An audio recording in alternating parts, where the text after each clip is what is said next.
तप्तहाटककेशान्ता ज्वलत्पावकलोचनः वज्रायुध नखस्पर्शा दिव्य सिंगम नमोस्तुते। हर हर महादेव।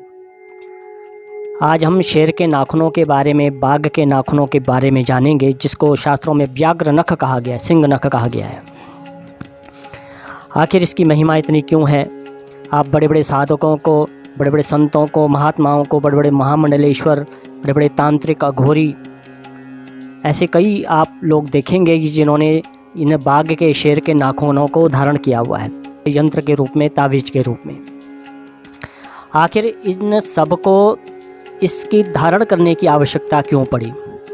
देखिए, इस चराचर संसार में हर मनुष्य जब प्रगति की ओर होता है तो उसके आगे उसकी प्रगति में बाधा भी उत्पन्न होती है। वह बाधा शत्रुओं के द्वारा भी हो सकती है। तो शत्रुओं के ऊपर विजय प्राप्त करने के लिए सिंह के नख को, व्याघ्र नख को सर्वश्रेष्ठ माना गया है। क्योंकि जो सिंह होता है वह साहस और पराक्रम का प्रतीक माना जाता है। आपने देखा होगा इस चराचर जगत में कोई भी ऐसा जीव नहीं है जो शेर के आगे खड़ा हो और उसको भय ना लगे।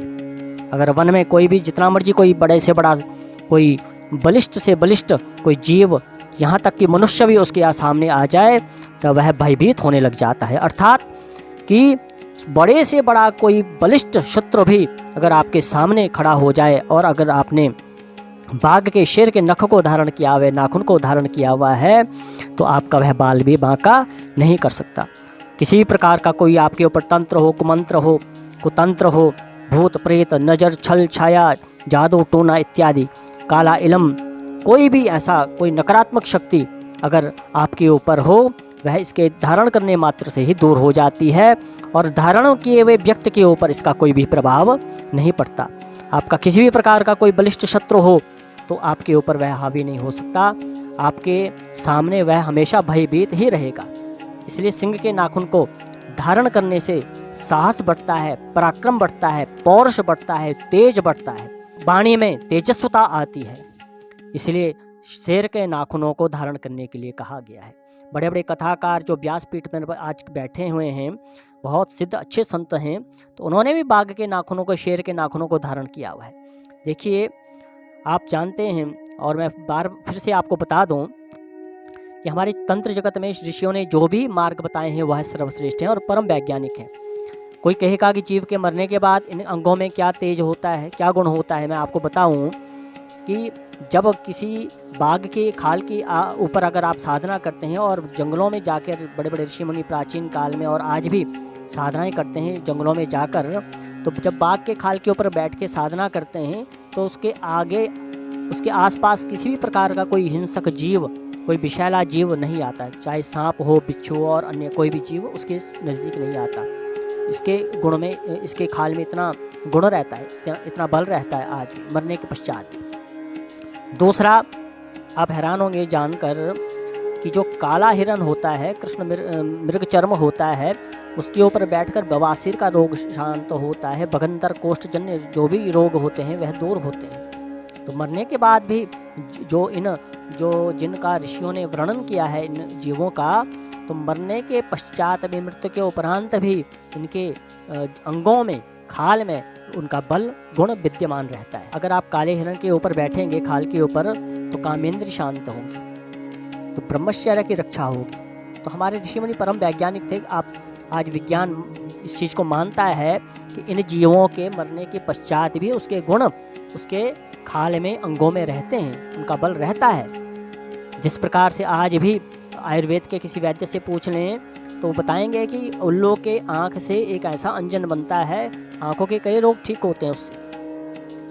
और ऐसे कई जीव हैं जिनके मृत्यु के उपरांत उनके अंग काम आते हैं। अर्थात मृत्यु के उपरांत भी जीव के अंग काम आते हैं, पशु के अंग काम आते हैं। शेर के जो नाखून है वह तो साक्षात भगवान नरसिंह का प्रतीक है।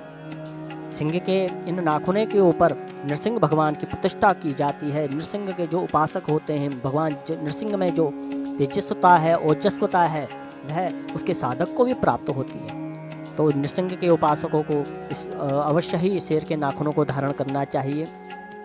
जो भगवती के उपासक हैं, चंडी के उपासक हैं, उनको अवश्य ही शेर के नाखूनों को धारण करना चाहिए। भगवती तो सिंह स्कंधाधिरूढ़ाम त्रिभुवनमखिलम तेजसाम पूरयन्तीम। भगवती तो साक्षात सिंह के ऊपर विराजमान रहती है और शत्रुओं का दमन करती है। इसलिए अगर आपको वाणी में तेजस्वता चाहिए, वाक सिद्धि चाहिए, शत्रुओं से रक्षा चाहिए, सभी जगहों से रक्षा चाहिए, अपने अंदर साहस की वृद्धि करनी हो, पराक्रम को जगाना हो, तो इन सब के लिए बाघ का नाखून, शेर का नाखून अति श्रेष्ठ माना गया है। साधना काल में अगर जो भी बाघ के नाखून को, शेर के नाखूनों को धारण करता है तो उसकी साधना में और भी ज़्यादा तेजस्विता आती है, ऐसा शास्त्रों में लिखा गया है। इसलिए हर साधक को प्रयास करना चाहिए, अगर उनको उपलब्ध हो इसको अवश्य धारण करना चाहिए। और एक और बात यहाँ पे कि मारकर किसी भी जीव की हत्या करके उसका पाप ही लगता है। मारकर अगर आप इन अंगों को धारण करते हो तो वह सब व्यर्थ है, उल्टा आपको पाप ही लगेगा और वैसे भी ये कानूनी अपराध है। दूसरा एक और बात कि बाज़ार में आजकल सब नकली हैं, असली की कोई पहचान नहीं है। कई लोग कहते हैं कि ये पहचान है, वह पहचान है, कोई पहचान नहीं है, क्योंकि नकली और असली जब आप सामने रखेंगे तभी आपको पहचान होगी। इसलिए बाज़ार में जितने भी ये मिल रहे हैं सब डुप्लीकेट हैं, सब नकली हैं। बाज़ार के चक्रों में ना पड़ें। कोई अच्छा साधक हो, अच्छा संत हो, तो कोई अच्छा आपके संपर्क में हो तो वही आपको दे सकता है, नहीं तो आजकल जंगलों में भी लोग नकली पकड़ा रहे हैं। तो इसलिए अगर प्रभु कृपा से, भगवती कृपा से, नृसिंह भगवान की कृपा से अगर आपको यह प्राप्त हो गई तो आपको शेर के नाखूनों से ऐसा ओज तेज प्राप्त होगा, आपकी वाणी में ऐसी तेजस्वता आएगी आप कल्पना भी नहीं कर सकते। और शत्रुओं के ऊपर तो आपके शत्रु भयभीत हमेशा रहेंगे। इसको धारण करने वाला जो साधक होता है उसके शत्रु हमेशा भयभीत रहते हैं उससे। आपका वह कोई भी स्वप्न में भी बाल बाका नहीं कर सकते। किसी भी प्रकार का कोई कुमंत्र, कुतंत्र, भूत प्रेत, नजर, छल छाया इत्यादि, कोई काला इलम इत्यादि, कोई नकारात्मक शक्ति आपको प्रभावित नहीं कर सकती। और अगर आपके ऊपर है तो इसके धारण करने से ही वह दूर हो जाती है। इसलिए सिंह के नाखूनों को धारण अवश्य करना चाहिए। इसको धारण करने वाले साधक के ऊपर भगवान नृसिंह और भगवती चंडी की बहुत कृपा रहती है। इसलिए जितने भी भगवती के साधक हैं, नृसिंह के साधक हैं, तो वह इसको अवश्य धारण करते हैं। इसलिए आज भी भारत के जो श्रेष्ठतम संत हैं, महात्मा हैं, महामंडलेश्वर हैं, कथावाचक हैं, उनके गले में देखेंगे तो उन्होंने यह अवश्य धारण किया रहता है। अब आपको मैं बताता हूँ कि शेर के नाखूनों को, बाघ के नाखूनों को कैसे प्रतिष्ठा करनी चाहिए, कैसे सिद्ध करना चाहिए। देखो, इसमें वैसे तो अपने आप में ही ये सिद्ध होते हैं, लेकिन हमारे यहाँ नियम है, अभी भी औषधियों में गुण तो पहले ही रहता है औषधीय, लेकिन उसको फिर भी अभिमंत्रित करते हैं, उसको किसी विशेष योग में लेके आते हैं मंत्रों के द्वारा पूजन करके, और मंत्रों से ही उसकी प्रतिष्ठा और अभिमंत्रित किया जाता है। इसी प्रकार से शेर के नाखूनों को भी आपको सिद्ध करना होगा, और सिद्ध करने की प्रक्रिया मैं आपको बताता हूँ। जब आप इसको सिद्ध कर लेंगे तो आप देखना कि इसमें और भी तेजस्विता आ जाएगी। इसको धारण करने के पश्चात आप इसकी कल्पना भी नहीं कर सकते। अब आपको मैं शेर के नाखूनों को, एक सरल विधि है सावर मंत्र के द्वारा जो भगवान नृसिंह का है, आप नृसिंह भगवान के इस सावर मंत्र के द्वारा जो मैं विधि बतला रहा हूँ, इसको आप अपने नाखूनों को सिद्ध कीजिए। अब मैं आपको स्क्रीन के ऊपर दो मंत्र दे रहा हूँ, एक सावर मंत्र है, एक पौराणिक मंत्र है। इन दोनों मंत्रों में जो भी आपको उचित लगे, तो इन दोनों में से किसी एक मंत्र का आपने 21 दिनों तक जप करना है। 1100 जप रोज करना है। इसको किसी भी अष्टमी को, चतुर्दशी को प्रारंभ कर सकते हैं। नाखूनों को पहले गंगा जल से स्नान करा दें, फिर इसमें तिलक करें, इत्र लगाएं, और आपने रोज़ गुलगुले का भोग लगाना है भगवान नृसिंह को, या फिर 2 रोट आपने रोज़ चढ़ाने हैं। गुलगुले का या भोग लगाना या 2 रोट रोज़ चढ़ाने 21 दिनों तक। आप देखना कि 21 दिनों के बाद इसी विधि से अगर आप जप करोगे, गूगल की धुनी रोज़ दिखानी है, उसके बाद आप इसको धारण करोगे यंत्र के रूप में, तावीज़ के रूप में, आप देखना कि आपकी वाणी में तेजस्विता आएगी, आपका ओज तेज बढ़ने लग जाएगा, शत्रु भयभीत रहने लग जाएंगे, आपके शत्रु स्वतः ही निर्बल बन जाएंगे, साहस और पराक्रम की वृद्धि होने लग जाएगी। तो ये एक ऐसा तेजस्वी मंत्र है, इससे यह सिद्ध हो जाएगा।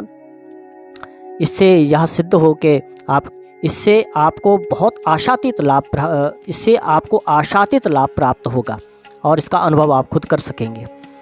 एक और मैं आपको भगवती का स्तोत्र दे रहा हूँ यहाँ पर, जो साधक भगवती के उपासक हैं तो इसको सिद्ध करने के साथ साथ इस पाठ को भी रोज करें। उतने दिनों तक इस भगवती के इस पाठ को भी रोज करें। मैं आपको यहाँ स्क्रीन पे दे रहा हूँ। तो पहले आप 21 दिनों तक 1100 जप करें और 1100 जप के बाद कम से कम इसके 11 पाठ रोज करें। तो इसमें देखना कि बहुत दिव्य शक्ति इसमें आपको नज़र आने लग जाएगी जब इसको आप धारण करेंगे। इस प्रक्रिया से अगर आप इसको करोगे तो आपका एक अलग ही अनुभव होगा धारण करने के बाद। तो ये एक और बहुत दिव्य एक विधि है, इसको आप जरूर करें। आप देखना धारण करने के बाद आपको कैसा महसूस होता है, कैसा अनुभव होता है, यह आप ही जान सकते हो। ऐसे ही नहीं बड़े बड़े संत महात्मा साधक इत्यादि इसको धारण करते हैं। आप भी इसको धारण कीजिए, इसी विधि से इसको सिद्ध करके भगवती आपका कल्याण करे। हर हर महादेव।